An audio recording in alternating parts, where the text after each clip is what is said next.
أعوذ بالله من الشيطان الرجيم. بسم الله الرحمن الرحيم. وجاوزنا ببني إسرائيل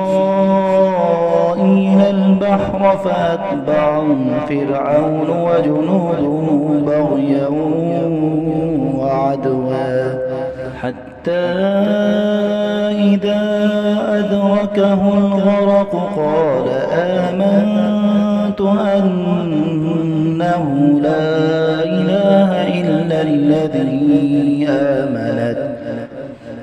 آمنت به بنو إسرائيل وأنا من المسلمين. الآن وقد عصيت قبل وكنت من المفسدين. فاليوم ننجيك ببدنك لتكون لمن خلفك آية وإن كثيرا من الناس عن آياتنا